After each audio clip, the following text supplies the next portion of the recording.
Mm. I remember block parties in my old neighborhood, and then they just stopped. What happened? Let's talk about it. Welcome to Homemade. I'm Shannon Cason.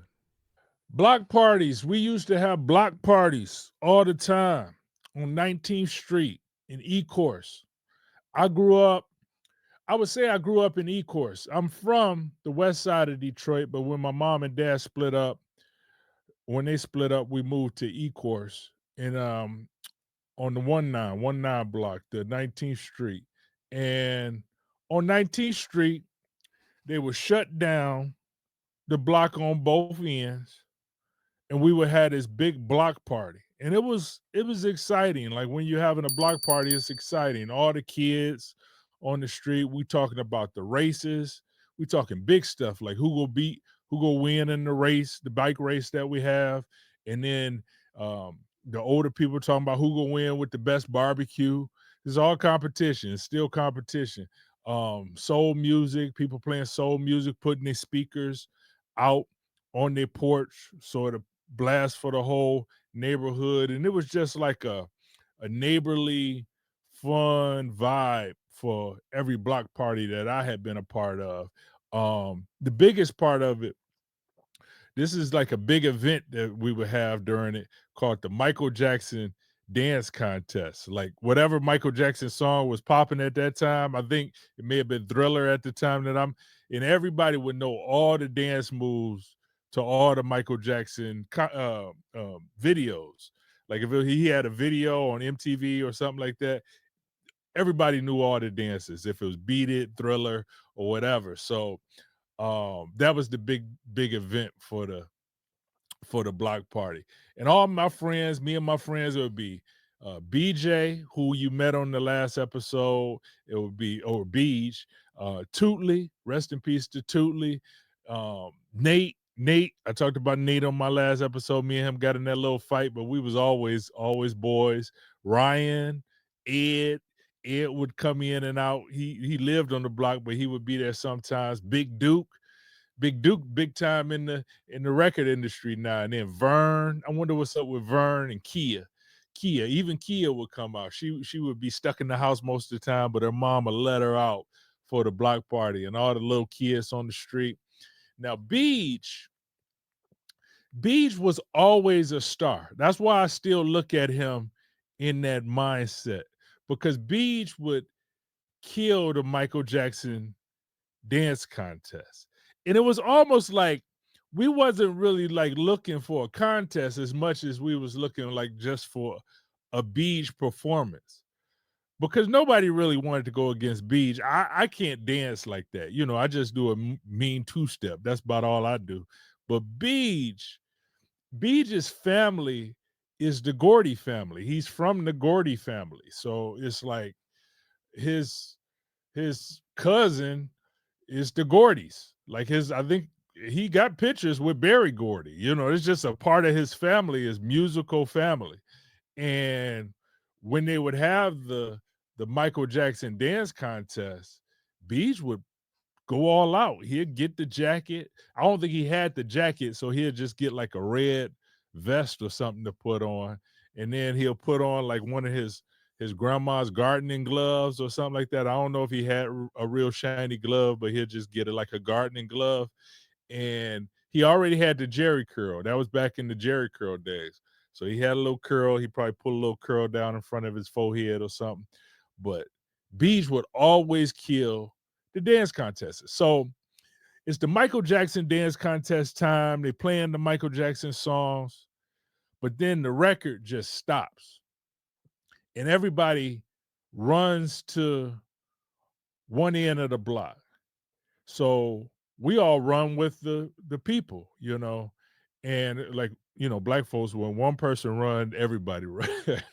So we all run to the end of the block, and at the end of the block, and actually BJ's driveway, there's a man on the ground, and the man was Joe, BJ's neighbor, Joe. And I say a man, but Joe was probably around maybe 20. He probably about 6, 7 years older than us. We were probably like 12 or so, and he probably 19, 20. And he was on the driveway and he had been shot. Now, Joe and Keith were BJ's neighbors, and they were the freshest kids on the block. I mean, even to this day, when I think of fresh, I kind of see Joe and Keith in my mind.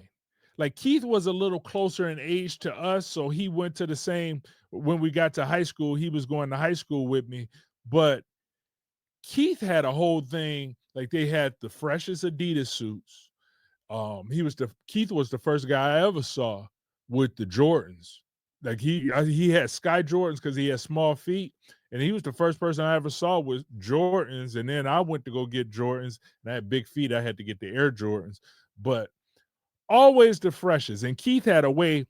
Keith and Joe, they had a way that they walked, and it was like a cool walk. Even their walk was fresh. Like he had like a double step to his walk. I remember his foot would go up and down when he walked. And I always thought that that was just, even his walk was fresh. But here it is. Joe was in my best friend's driveway and he had been shot. And everybody was yelling. There was a lot of commotion. And I was just right there in the middle of it. Then they called the paramedics and the ambulance came. And I remember when the EMT workers were with them, they had a pair of scissors, and he had on Joe had on a Adidas, like one of those leaf Adidas shirts, like just a t-shirt because it was hot outside. And they had some scissors and they had to cut the Adidas shirt. And I remember in my mind, I was like, dang, that's a fresh shirt. And they just cutting it. I remember thinking that it was a white and blue Adidas shirt. I can see it in my mind. Another thing I remember is his mother made the worst sound. The sound of a mother crying about her son is like a jarring noise that I can still remember that noise to this day. It stays with you. And they did what they were doing. I could see the hole in his chest, and they took him away. And that was our block party. And me and BJ sat on the curb eating hot dogs, and the music was turned down low. And we had got word, it was just like a somber feeling, and we had got word that Joe was DOA. And I didn't know what DOA meant. So I asked Beach, what's DOA? And Beach told me that Joe was dead. And it was just a surreal feeling because we were just getting ready for this Michael Jackson dance contest. So that year, there was no Michael Jackson dance contest. And the following year, no Michael Jackson dance contest. And then they just stopped having the block party because some other things had happened. They just stopped doing block parties. That was the end of it. I want to say condolences to the Day family. Mrs. Day, condolences. She passed away, and then rest in peace to Keith Day as well. He passed away a few years ago as well, and that was my man. I saw him not too long ago too at like an event in Ecorse, and he was just so happy to see me. He was always when we was kids, he was just super nonchalant. But then when he saw me at this event, I mean, he couldn't even like walk away from me. He just kind of just stayed with me the whole time. Shannon, Man, I ain't seen you in so long. So rest in peace to the whole Day family. Yeah, that's my story. That's my story. Mm, mm, mm.